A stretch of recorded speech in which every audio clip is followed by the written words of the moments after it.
I see V2G as a key element for the future. So my best guess in the timing will be 26, 27, we will see an increase in V2G. We have around 630,000 public charge points you can connect to through the Spirii Go app today. In the Netherlands, you can have to wait years before you get the power you need. So here, battery would be a super good addition to whatever grid connection you might have today. So now I'm at the stall of Spirii, and they make highly innovative e-mobility solutions. And in this video, we're going to discuss a lot about how they are supporting CPOs and EMSPs and charger manufacturers. And we are going to discuss a lot how vehicle to grid is going to support the grids, as well as if you're an EV enthusiast, or maybe you have a fleet, we are going to dive into a lot of details how their solution and how vehicle to grid can reduce the OPEX for you. And it's quite interesting conversation. Find out in this video. So Torben, thank you so much for taking the time out to meet me, and it's a pleasure to meet you.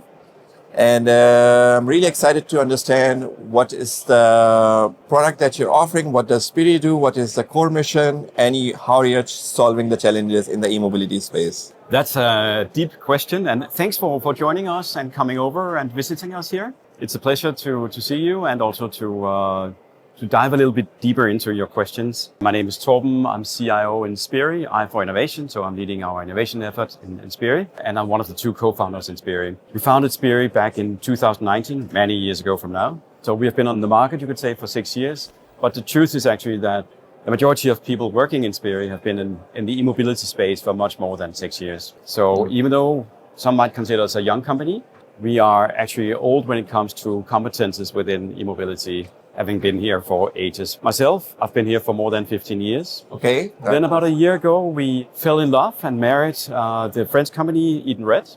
So Spirii is now part of the Edenred company. Edenred having headquarters in Paris and operating, I think, in 46 or 45 countries. Spirii having the e-mobility headquarters in Copenhagen, and we are in operation now in 22 countries when it comes to e-mobility. Oh, that's amazing.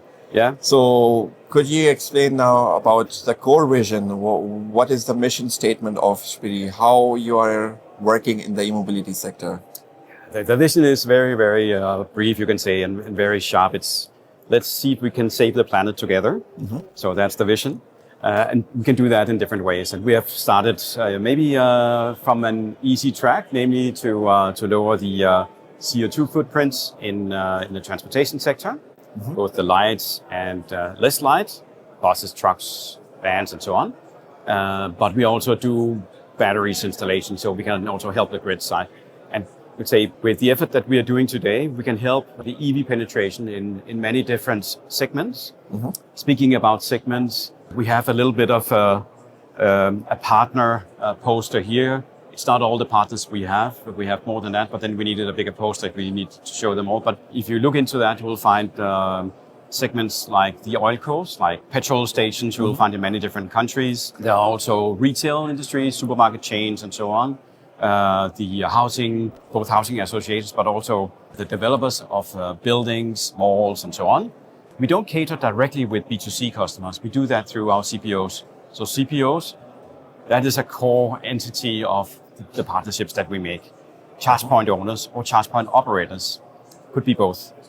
So it's more or less the entire market, I would say, except that B2C is catered for through CPO partnerships, where those CPOs, they thrive with the B2C customers. A lot to unpack. Thank you so much for the detailed explanation. If I understand you correctly, with the different sort of market segments that you were explaining, from building to oil and gas, so I think you're operating different sort of charge points. So it's not only going to be AC wall boxes or DC chargers. You have a mixture of all sort of charge points in your system.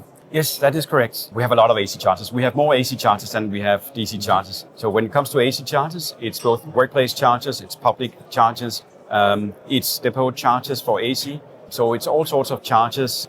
When saying workplace chargers, it's also semi-public. So some of the workplace chargers are semi-public. Supermarket chargers are also semi-public. And then we have also the segment with home chargers within the AC space that comes in through the CPOs that works with the private EV drivers and so on. Okay. So we have a huge amount of AC chargers. We have less DC chargers, but we have an enormous amount of DC chargers. Honestly, I can't remember how many, but a lot of public chargers in petrol stations, on highways and so on are on our platform. And we are speaking about thousands and thousands of DC chargers as well. They come in all categories. Like I think I would say some of the most recent ones that they are probably around 400 kilowatt, maybe a little bit above 400 kilowatt. While the slowest one of them, if you can call them slow, is typically 30 kilowatt. So we have the full range from 30 kilowatt up to, whatever the most recent is. Soon enough, maybe you will be integrating as well the 1 megawatt charge. Yes. We have them already in different projects.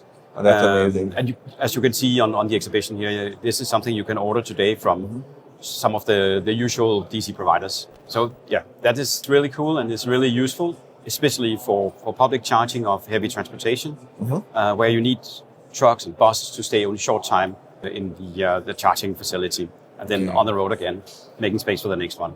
So you mentioned DC providers, or let's say, I would say the charger manufacturers. So you are working also with charger manufacturers apart from just CPOs? Yes, we have a very deep R&D collaboration with many charger manufacturers. We are not religious in any way because it's the customers who decides which brand they want. We can of course help them a little bit, recommend maybe some charger manufacturers that have the specific specs that customers might want. Probably need, But we do have deep collaboration with many charge manufacturers, and maybe just to mention one that is also, they have a huge booth here, Subtech. We do on regular basis R&D development with them as we do with many others, but we did something we call Power Delta, where we have managed to cut down on the data volume that we get from the charger and still have more than enough information to do the things that we want, also the smart and very advanced things. The Power Delta means actually that we get meter values and related data with power deviation. So instead of having maybe updates every second or every 5 seconds or something like that, then we get it with power deviation, meaning that when you are increasing or decreasing your power curve, we have a lot of data coming together. But when it's stable, and a lot of the charging is stable for a very long time, we only get with specific time intervals a package of meter value update and whatever comes with it. In that way, we can save a lot on the OPEX. So the SIM card and the data that is transferred to us goes over SIM card for the majority of charges, and here we can save on the data volume as we are getting less data over. It also means that we will be crunching less data, so there will be power savings for the larger server farms. There will be cost saving for us and for the CPO, the hardware, the infrastructure owner. So it's super good, and then number crunching is less. So it's a win for everybody, I would say. Yes, for you it's efficient. It's less consumption of time that you have to do, and for the CPO, or they have to pay less for the data coverage. Yes. And the cellular data, and the telecom companies are also probably happy because they do not have to push data every 5 seconds or even less than that, whatever they have to deliver. So they are also happy. But what sort of numbers we are talking about here? So it's a good concept, but do you have a rough estimate how much the data could be shrunk? It's a little bit depending on the actual functionality that you're looking into, but you can probably save more than 90% of what you used to have otherwise. We are using some of the chargers on our platform for fast grid balancing integrations. Now we are a little bit more into the advanced area, but having chargers consumption area, then we are also enabling the possibility to do flexibility, helping the grid being in balance, either on capacity or on energy. And you can mix these areas. To make it more simple, frequency regulation is one area where we can do an impact. You need to have the frequency around 50 hertz. It can either go up or down, depending on the load on the grid. Here we can help by increasing or lowering the consumption, maybe in durations of 5 seconds, lowering maybe the consumption with 1, 2, 3%, something like that. And then keeping the grid in balance. But in order to do that, we need chargers that can act fast enough on changes. And then we need to lower the volume of data. We need something like Power Delta, so that we don't overload the cost side of having the infrastructure helping the grid, because then nobody really wants to do that, because then the cost side will be high and your revenue will probably not match your cost side.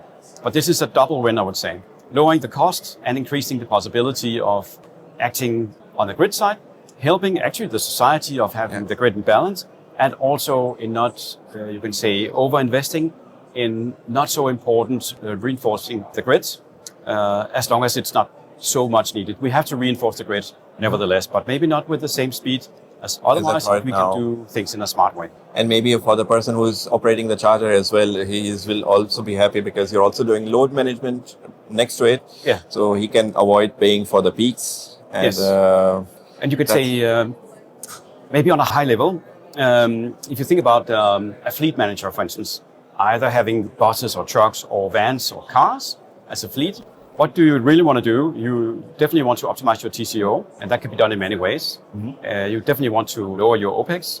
This is one way to lower the OPEX, and the TCO can be optimized by the value that we can bring into the infrastructure owner by letting the infrastructure play a role with the grid balancing. So thereby, we save power on the not so necessary data traffic. We optimize the OPEX, we optimize the TCO, and it creates hopefully happiness with the CPO. As at least those CPOs we have on the platform, they are happy with these opportunities, because then they can also increase the number of chargers, the number of vehicles, help the EV penetration still being accelerated based on, we could say, the smart things we can do from the digital platform that Spirii Connect is offering. Perfect. So before jumping, my next question usually would have been, I would have asked about your products, but now we are talking such a nice conversation. I would like to bring the topic, what I have placed at the end, the vehicle to grid part, because right now we are talking very important part about return on investment, lowering the OPEX, and also for some on the customer side of the area, it will be total cost of ownership, etc. All these concerns are coming along. And now I want to talk about vehicle to grid. Yes. Because that was one of the topics that is being talked about a lot. We are talking right now just about fleets. Yeah. And fleets probably is the best case scenario vehicle to grid could work very good because there is a certain number of vehicles. There is not just one or two vehicles scattered left and right. You have some sort of predictability when the vehicles are going to come back and when they are going to charge and during which times. Are you working on some sort of on that area as well, on the vehicle to grid? Yes, we are.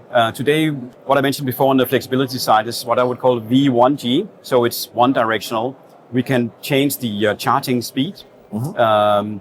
So that we can help the grid in one direction. You could say it's part of the same things we also can do in V2G, where V2G is bidirectional. So here we can maybe not empty the battery, but we can take power out of the battery of the vehicle, throw into the grid side, and that is something that we can do often. Today we actually have very good collaboration with several charger manufacturers that does AC V2G hardware. It's enabled.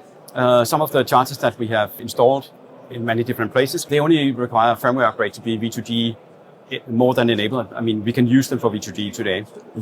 But we expect that we will do some real life experiments on the commercial side with V2G before the end of this year. We have done lots of demo activities on that. We have some innovation projects that is also part of the exhibition here, where we have V2G activities. One of them is called Flow, and there's also another one called Ahead. And there are demos and discussions on that both today and tomorrow. So if you want to dive into those innovation projects, you should definitely do that. But back to your question, I've been preaching about V2G for 5, 6, 7, 8 years myself. And we are actually more waiting for the vehicles than anything else. There's a little bit of an issue on the value chain on V2G, who needs to be involved in what. And if you consider a cake, then there are a lot of stakeholders that want to have a bite of the cake and wants to have the customer ownership.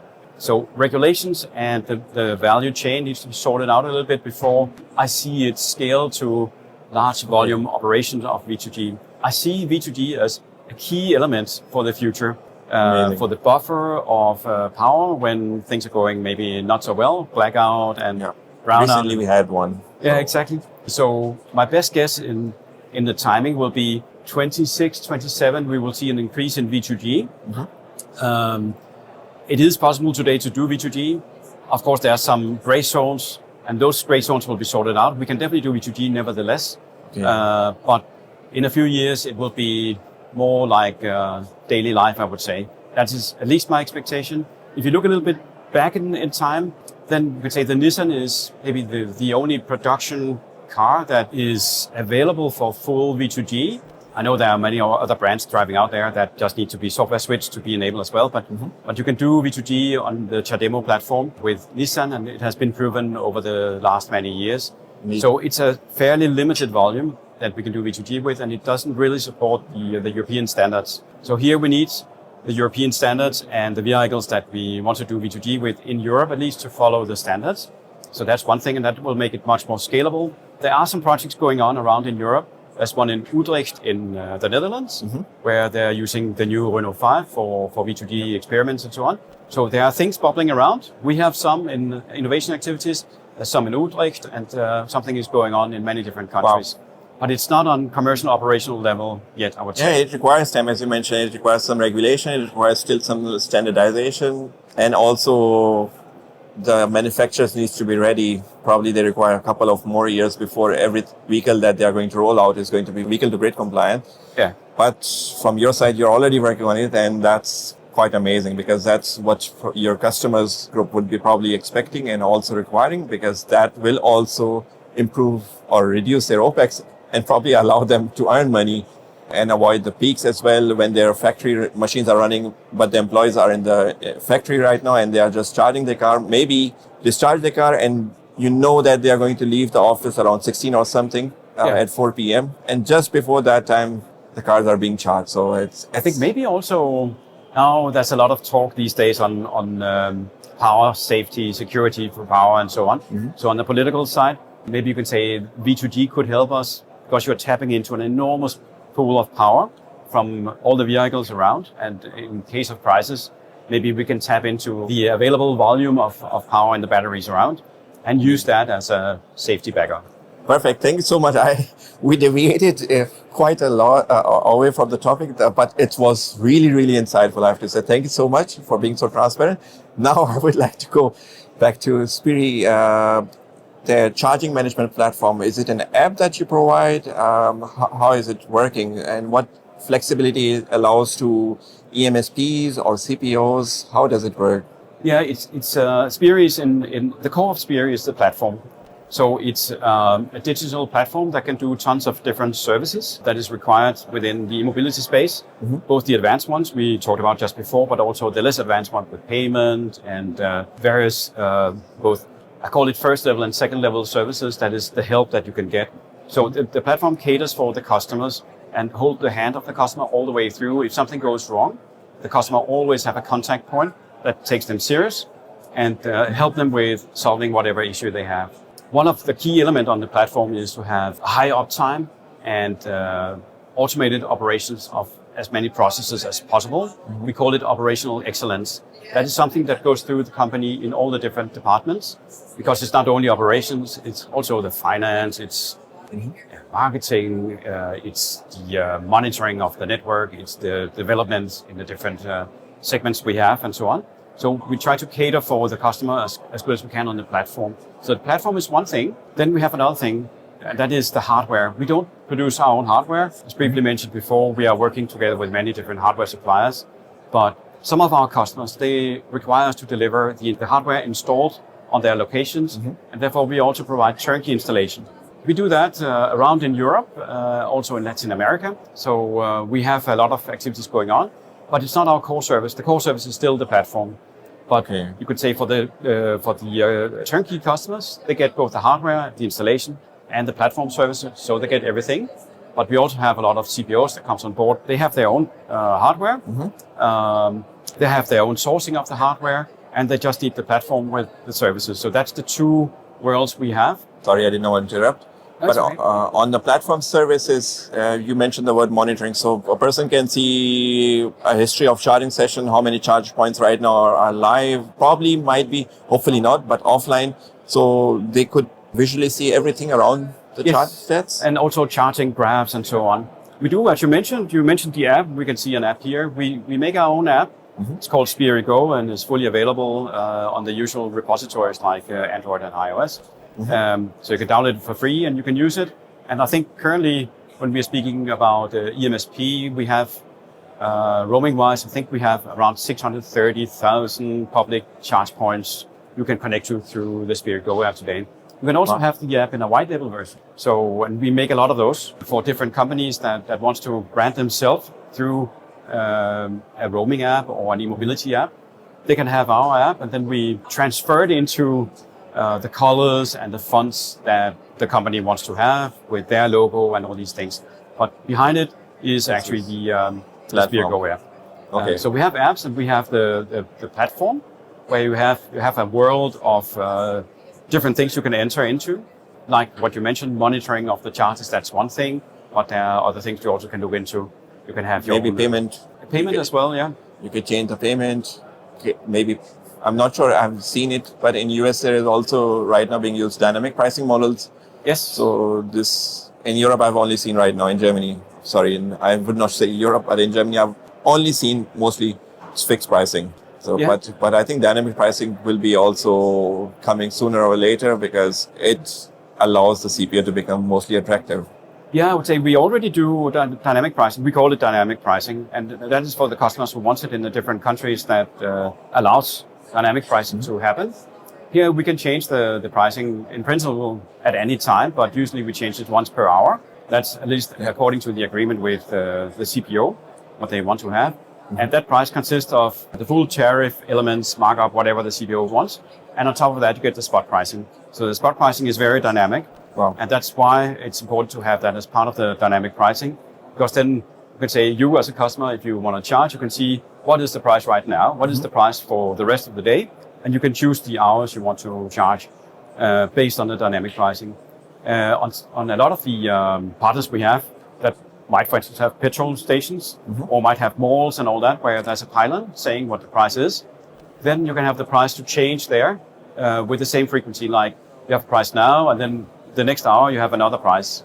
So you can reflect the price on the pylons towards your customers, for instance, for public charging around.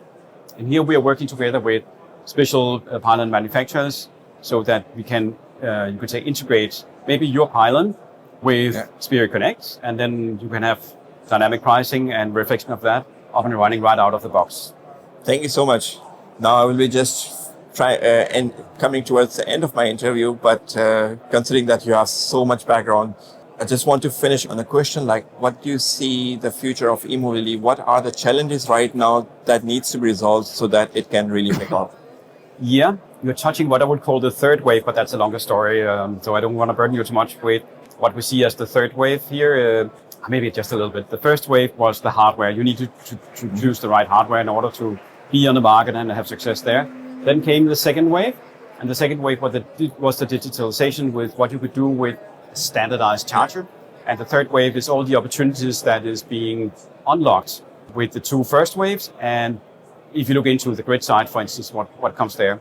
The challenges I see, or maybe not challenges, also opportunities, is now we are looking into the fleet segment very much. We see that the heavy fleets are growing very, very fast. And with the heavy fleets comes more questions or more needs for advanced methods, like when you connect your bus, when you come back to the depot and you connect your bus to a charger, it doesn't have to charge right away. Why not wait until the electricity is sufficiently cheap with knowing how long time you can stay in the depot before you need the bus again? It needs to be 100% full in the morning before it's going to do its thing. But you might have a lot of hours where you can play a little bit with charging. And here we also have algorithms for that, where we can automate a sort of charge cheapest. We call it scheduled charging, so that you can save money on when you charge instead of charging blindfolded. And when you do the charging, then there's also value in playing together with the grid side. So integrating the charging effort with the grid side, the V2G that we talked about before, because here we can extract revenue and give back to the fleet owners. Because trucks and buses are super expensive, DC chargers are super expensive. So in order to help them growing faster, then we need to assist them with methods so that they can optimize the TCO. I think the heavy segment is a little bit of a challenge, but it's also an opportunity. Indeed. And some of the challenges also comes with, you could say, long haul journeys for trucks. Where do they need to charge when charging in the public space? There are not a lot of public DC charging places for trucks that drive through Europe these days, or long haul bus trips. So these are popping up, but it takes time before they are there, and requires more space than all the DC chargers that we already have planted all together around in Europe. So this is one of the challenges in order to have long-haul journeys impacting, you can say, the EV penetration for trucks. And then comes all the difficulties with reservations. So if you are a truck driver and want to drive from, I don't know, Copenhagen to Rome, then you need to rest at specific places after a number of driving hours and so on. So that route planning needs to go into reserving space for your truck. That takes a lot of space. So you need to be able to charge it sufficiently fast, and you need a place to put it. And these are among the challenges that I think we together in Europe need to look into. How can we standardize this so it's scalable? But I think the last comment from my side would be I was at Power to Drive. The biggest highlight over there was the battery energy storage systems. So they will be popping up to support the grids as well as the charging infrastructure, and now joining with your story that you explained with the heavy duty trucks and then charging at night, charging at cheap. I think when the batteries are going to be placed as well, they could also play a role because they could store the energy when it was the cheapest, and then they can also help stabilizing the grid and also for the lower OPEX later on. Absolutely. We actually do deliver turnkey battery projects. Okay. So if you want, you can awesome. have a 2 megawatt project and we can deliver the full thing for you. We use it for different things. We also use it for fleets. In some areas in Europe, the power that is available is not sufficient for having, you could say, an electrified fleet. So here you might be forced to stay on diesel unless you can get the power that you need. In the Netherlands, you can have to wait years before you get the power you need. So here, battery would be a super good addition to whatever grid connection you might have today. So with the power you can absorb or keep in the battery, then you can charge your growing fleet. And we can also utilize the battery to play a role in the grid integration, balancing the grid, revenuing on that, giving that money back to the infrastructure owner so that the return on investment is better than if we didn't do that. Thank you so much, Torben. It was really a lot of pleasure to talk to you, and I learned a lot in this discussion. I think you have so much knowledge. I will be coming back to you, perhaps in another exhibition or perhaps sometime later, but it was a pleasure. Thank you so much. You are most welcome, and thanks a lot for coming around. Wishing you best of luck and enjoy the rest of the exhibition. Take care. Bye-bye. Thank you.